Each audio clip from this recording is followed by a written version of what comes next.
that you have, and with Terry, that's somebody that we believe we have, and because of that, getting him done, we felt was one of the things that we felt had to be a priority for us. There's still a couple other guys that we want to get taken care of because we really do believe in who they are, and they in fact in some situations, some cases, they're going to be playing into their last year, but it doesn't mean they're not wanted. But with Terry, I think one of the things that we were able to do was take care of one of our captains, take care of one of the guys that means an awful lot for one side of the football and for the team as a whole. So with that, guys, I want to congratulate and thank Terry McLaurin for being part of what we're trying to do. Terry?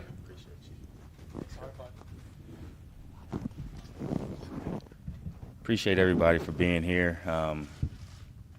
Thank you to Coach Rivera and the Snyder family, Dan and Tanya, for just this amazing opportunity for myself and my family. It's been a whirlwind these last few months, and just this week especially, and being in here and finally getting everything officially done. I have so many people to thank. Obviously, you guys, I released a statement, and that was truly from my heart of how I felt. And, just want to reiterate, thanking the God that I serve. And I've made a lot of growth this 2022, not just on the field, but off the field in my personal life, my mental health journey, my spiritual walk. And I've just had so many people in my corner, including this organization and Coach Rivera. And, the way they rolled out the red carpet for me yesterday, and my family walking in, seeing my highlights on the screen, and the video crew and Charlie and his crew, and just it was very top notch and top class, and I really do appreciate that.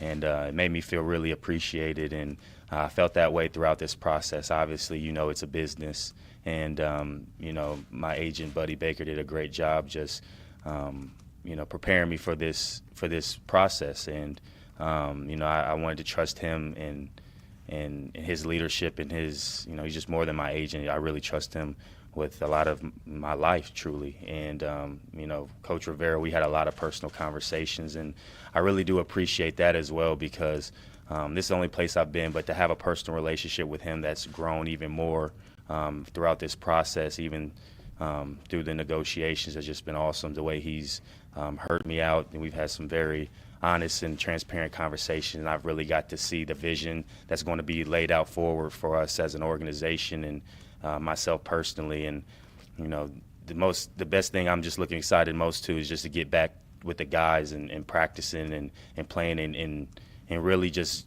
trying to achieve all the goals that we have for this season. And every time you walk through those buildings, you see those Lombardi trophies out there, and that's on the forefront of your mind.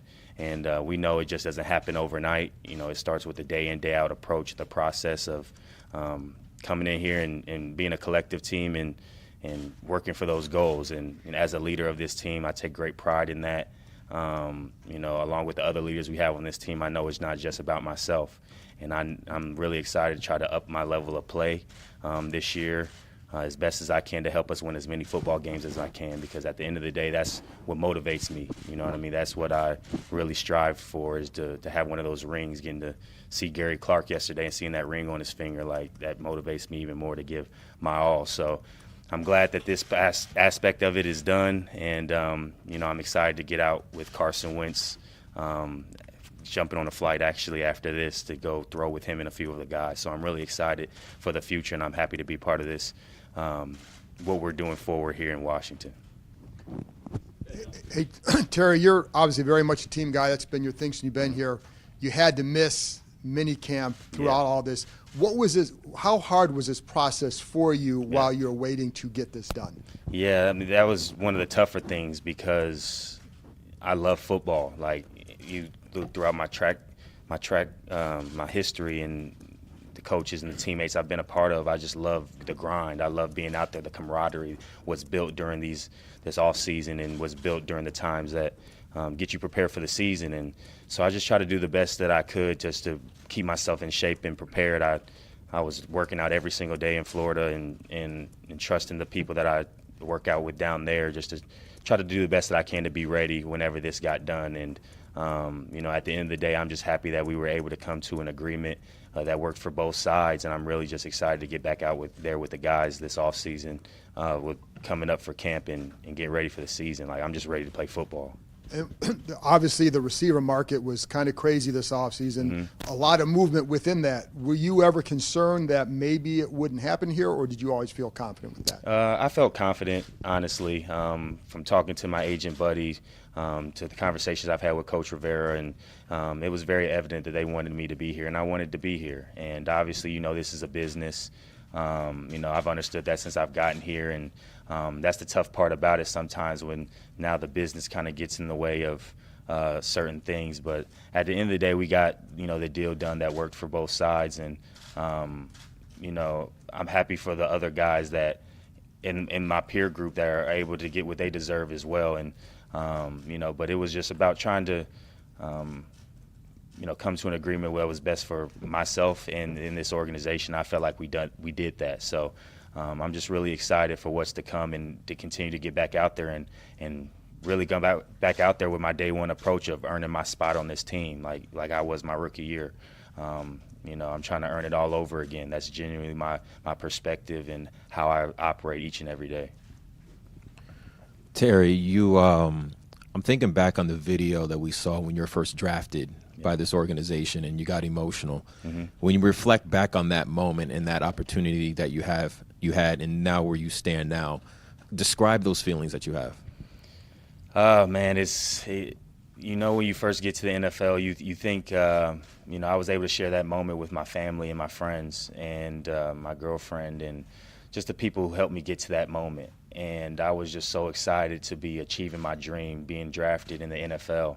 I know there was a lot of predictions and, special teams or whatever. And I just wanted to come in and give my all to this organization. That's what I knew from day one, whether at the time it was special teams, but I knew when I got the opportunity to show what my capabilities was as a receiver, I felt like I could really have the opportunity to work to be one of the best receivers in this league, and I still believe that. And so to be in this situation where now it's like, okay, you get drafted, and I truly believe that's when the real work starts. And I've just tried to come in and be the best that I can for my teammates, be the best that I can for this organization and the fans here. And, I'm just really excited to keep that going and to be able to be in a situation where, I'm blessed with the opportunity to be in a situation to help my family and myself, and, my future is very exciting. So, but at the end of the day, I'm just really excited for what's to come. And, talking to Coach Rivera for the last 30 minutes, I get to see the laid out plan of what we have to come this year. I think we have a really great group of guys in that locker room, and I'm just excited to see what we can do as a group this year. What was it about the organization, the culture, your situation here that made you want to stay? I feel like, to Coach Rivera's credit and, the staff here, we have a really unselfish group of guys in that locker room.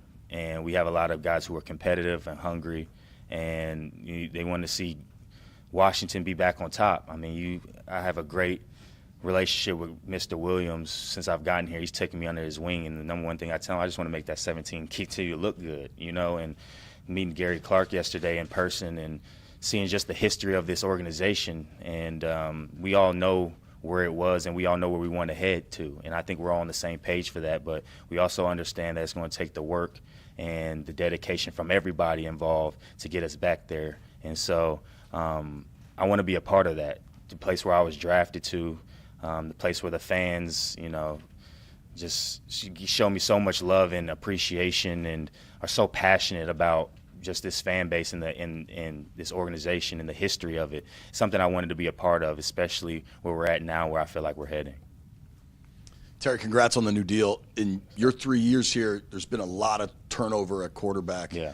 How do you view this opportunity now with Carson, who seems younger and entrenched as the starter? Yeah, we've talked a lot obviously about the quarterback situations for myself, and my main priority and just my mindset with each quarterback is try to put my best foot forward and make them look good in any way, shape, or form I can. And I've never really tried to focus on how many I've had. And although you want to try to get a connection with a guy and have some longevity, I've had fun and I've learned from all the quarterbacks I've had up until this point. And one thing I think that stuck out about Carson is just He's a very personable guy. He's somebody that we've connected with on a very personal level since he's gotten here. Even throughout the process, he was reaching out to me, checking in on me.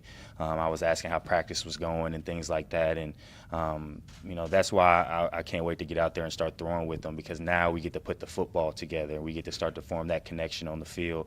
But personally, I'm really excited to see what he does. And honestly, I remember my rookie year when we played Philly. I remember watching him play, and the way he threw a deep ball, I was almost enamored by it, and his toughness in the pocket. Like, I don't think a lot of people give him enough credit. He stands back there until the last moment, which really helps receivers, get that extra separation or that time to finish their routes off. And the guy who's back there and confident as a receiver and as a receiver group, I think we're going to try to have a collective group by committee and help him out to be the best that he can.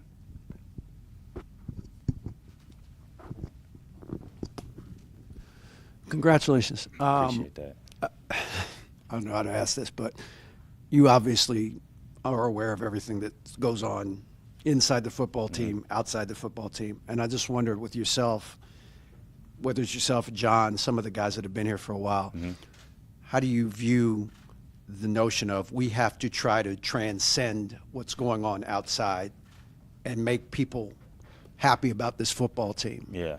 Well, I think we trust Coach Rivera's vision and how he leads us, and I think he does a great job of really handling and taking all the pressures that come on to this organization on the outside and from outside voices and things like that. And as leaders, John and myself and the other guys in the locker room, we just try to put our best foot forward and represent this organization the best way we can on and off the field.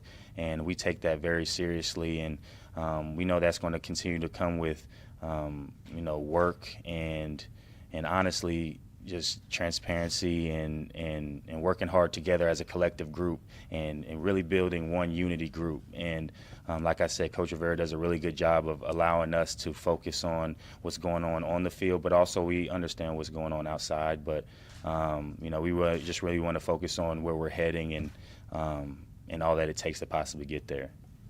The teams in the 80s had a similar core group, guys like Charles Mann and people like that. Have Doug shared that with you? Did Gary Clark share that with you? Because he was one of them too. That core, 12 guys that really kind of policed the locker room themselves. Yeah, definitely. I talked to Mr. Williams a lot of times, and he tries not to reminisce as much. He likes to really keep focused on what we got going here. But that's a guy I like to. He knows what it takes to win it all, and he's been a part of that team. What does that feel like? What does that locker room look like? What do those practices look like? As a leader, that's what I want to know. Talking to Gary Clark yesterday, his relationship with Art Monk and the young guys that he had when he got here and how he had to be a mentor and help those guys, because when you're selfless like that, I think that really permeates throughout the team, and you create an atmosphere of a great culture because you have great people and you have unselfish people, and you have people who are all in agreement to the common goal. And I think that's what's, honestly, in building a great culture, I think that's one of the first steps, is having the right people in place who are unselfish, willing to do whatever it takes for each other.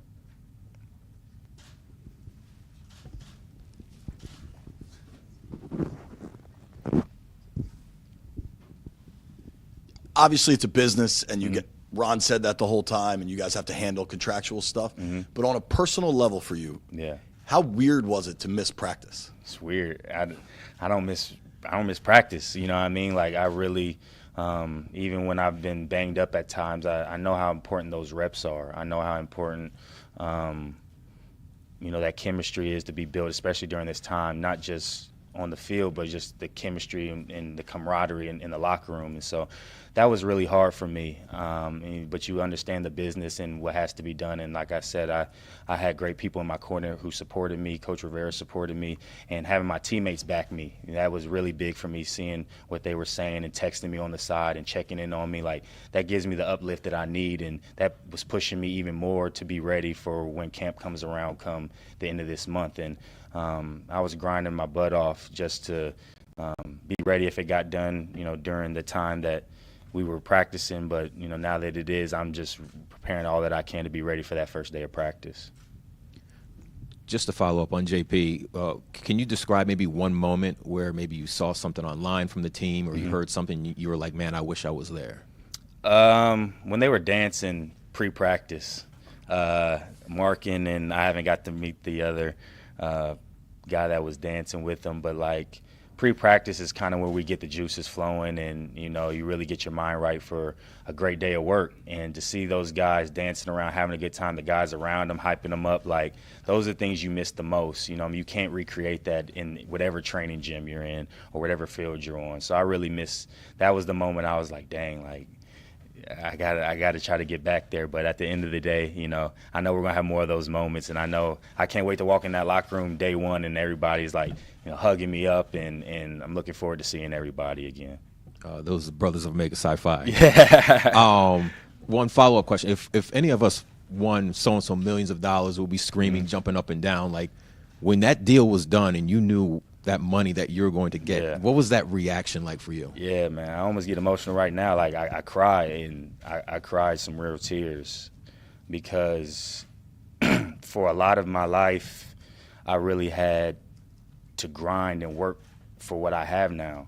And I had a lot of adversities, and some people didn't necessarily believe in my ability, but my faith that sustained me, the people that my village, the people that were praying for me, sacrificing for me, my family, my girlfriend, my homies back in Indianapolis. Like I had so many people are the reason why I'm standing here today, and I wouldn't be here without them. And so my biggest mindset and what really pushed me is just to be my best self each and every day, like not really worry about what the things I could not control, but to worry about the things I could control. And one thing I was raised with was an extreme work ethic. I saw my parents get up and never miss a day of work and work, and to be able to help them and be in a position where they possibly don't have to work anymore is a blessing for me.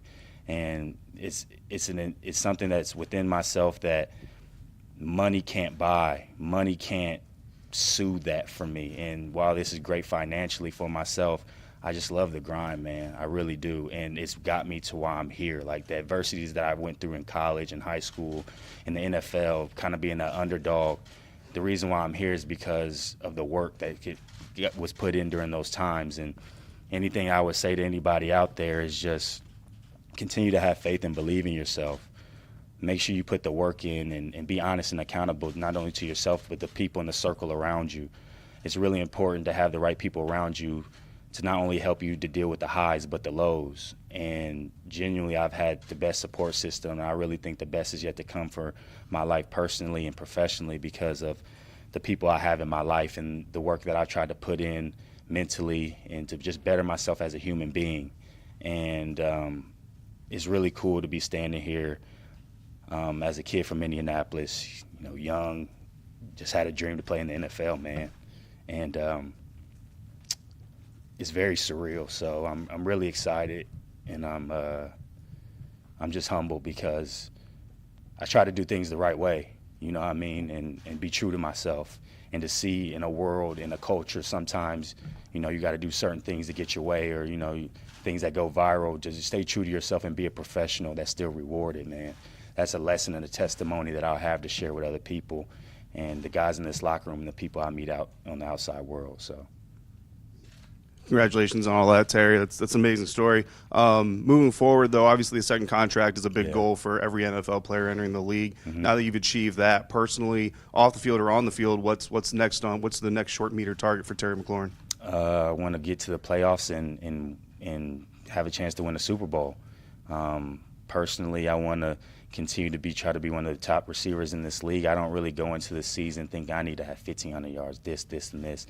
I think truly you have the most success individually when you have the most success as a team.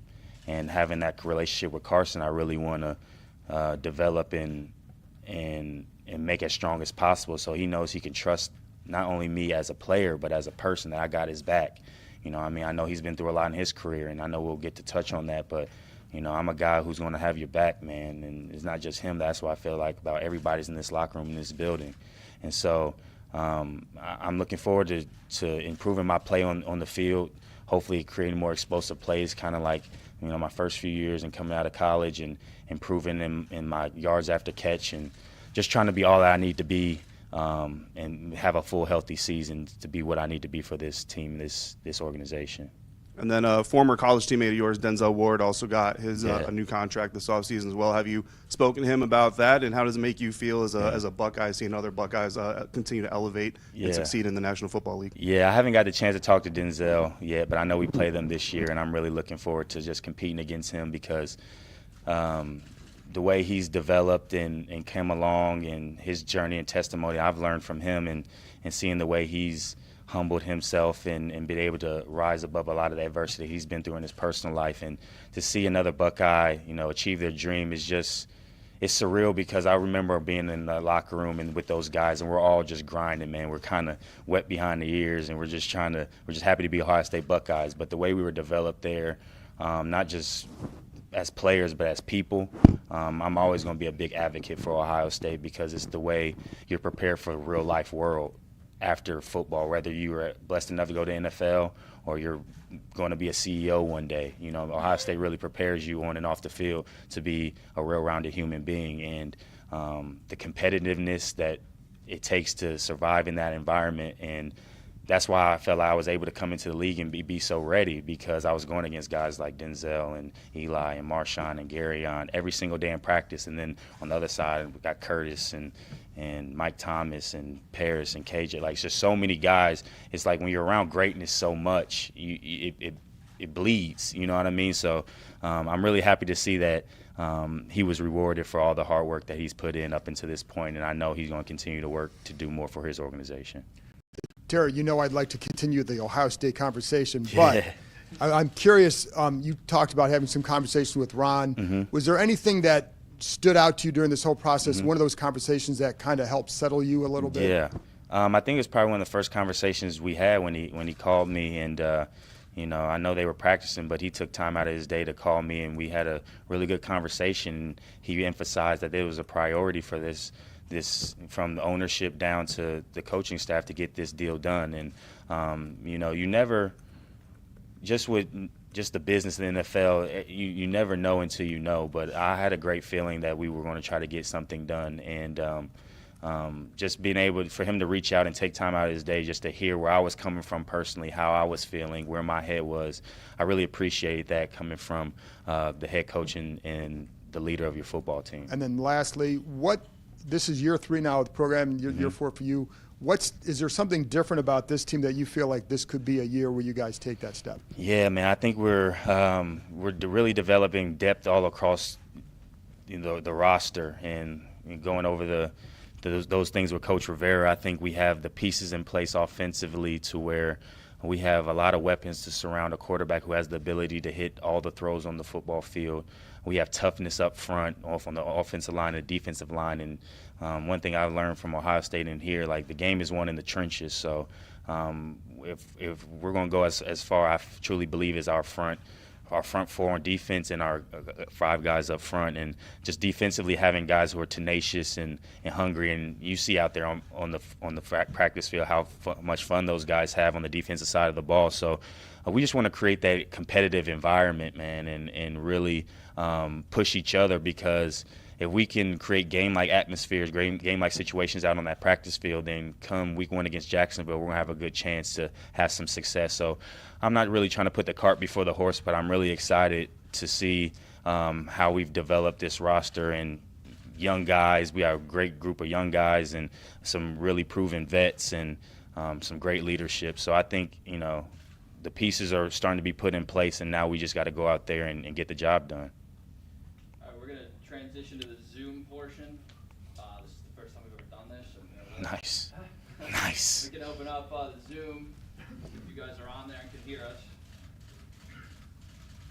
I hear you speaking in the pub. Did anything? Did you mute yourself, Nikki? Can you hear me now? Yeah, we got it. We got it. Okay, good. Did anything surprise you about free agency in the whole process? Yeah, just you can't prepare for any of it, honestly. You never know what's going to happen in free agency and in the market and things of that nature. And I think what really helped me in the communication I had with Buddy was, I just tried to focus on how this applies to myself. I didn't really want to compare necessarily what that guy's getting or that person's getting, and you look around and, you just want to stand on what you feel like you bring to the table, not just, I felt like, on the field, but personally to this organization and to the community. Like, I really care about just more than the football field. And so,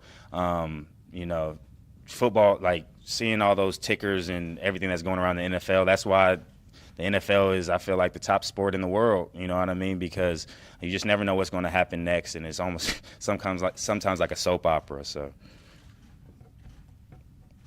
You talked a lot about your work ethic. Mm-hmm. I think a lot of people know about it at this point. So getting this contract that kind of established yourself as one of the top receivers in the league, do you still view yourself as that guy that still faces adversity and kind of always have to prove yourself and work to that level to keep getting back? Definitely. I like that question because I think that's what I got to this point on. I think that's how I got to this process and this point in my life, to be able to be blessed enough and to be in this situation because of the work that was put in. And I think what really changed for me, what took my game to the next level, was I think a lot of just people in general, I think it's easy to hear the good things about yourself. I think it's easy to hear what you do well, your strengths. And I take pride in the strengths in my game. But when my career kind of started to take an upward trajectory is when I started focusing on my weaknesses and trying to make them strengths. And, having those honest, transparent conversations with the coaches and the people who are evaluating me and how can I get better. And so I started creating drills and attacking those weaknesses to make them strengths. And, it's nice to see. A lot of people don't see how far I came from college into where I am now doing it at the highest level. And so that's just even more motivation to me to keep going and find ways to continue to improve my game and stay on the cutting edge, because I feel like as soon as you get complacent, that's kind of when things start to go downhill for yourself. So I just really try to focus on each year coming in, each day coming in, how can I get better and affect the guys that I'm around. Thanks, Dave. Mm-hmm. Eric, saw some teammates like John and Logan go through contract negotiations Yeah. before. Hybrid. It's all good. Sam, are you there? Can you hear me? Yeah, we got you. I guess how did those shape your expectations for what those negotiations shape your expectations for your process would be like? And did anything happen that was unexpected or you didn't see coming or it felt different, I guess? Yeah, I think those two guys were honestly one of the two main guys that I was talking to throughout the process. Those guys were encouraging me privately, publicly, checking in on me, and just they also expressed how much Coach Rivera wanted to get things done and keep the core guys here and building what we're trying to do in this organization. And I felt like hearing that from guys who have been in those shoes, you know what I mean, and have come out on the other side and come out better, I think that was really big for me. And I think, just like I said, my agent really prepared me to expect the unexpected. I mean, some things possibly, you take it personally because this is your life. You know what I mean? Like, this is what you work for, you grind it for, and there's so many implications. But at the same time, you got to understand it's a business. And I think I've understood that and just try to put my best foot forward and be true to myself and try to handle myself in the best professional way. You talked about your support system, whether it be your parents or Caitlin or Mom. Yeah.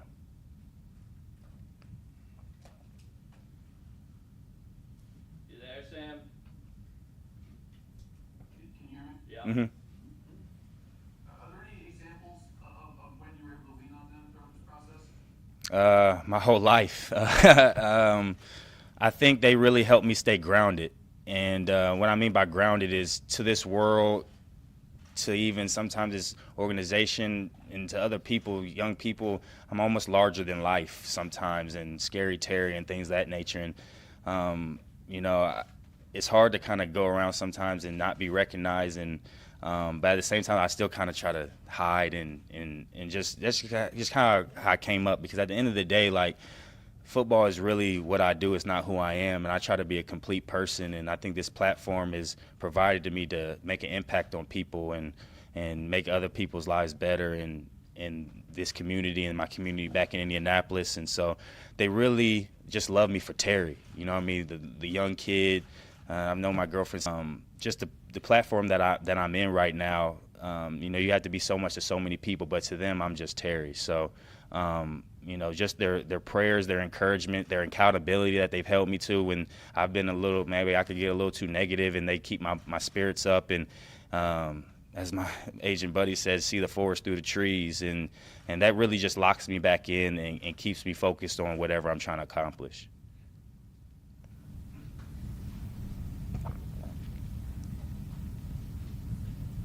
Anybody else on the Zoom? No? Good? Good. All right.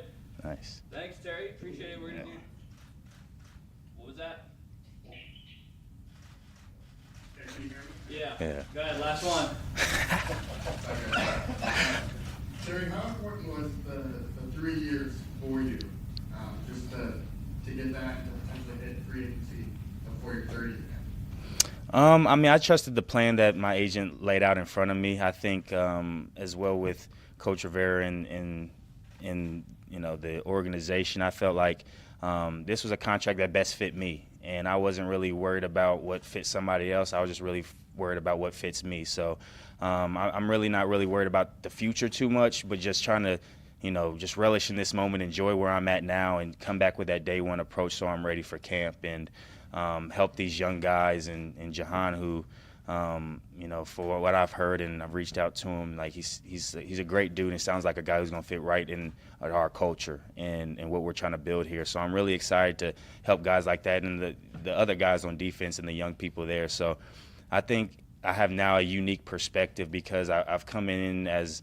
a guy just trying to make his spot, and just in my 4th year, I've been blessed enough to be named a captain by my teammates, and that's what gives me the most motivation because you know, they see what the work you put in, the person, the player you are, and they trust you to help lead this team. And I take a lot of pride in that. So I'm really excited to share the wisdom that I've had up until this point and what I'm going to continue to learn across my journey. All right. Thanks, Terry. Thanks, Appreciate everybody. you guys. See you guys at camp. We're going to do some photos right over here. Nice. Terry, by yourself first, the helmet.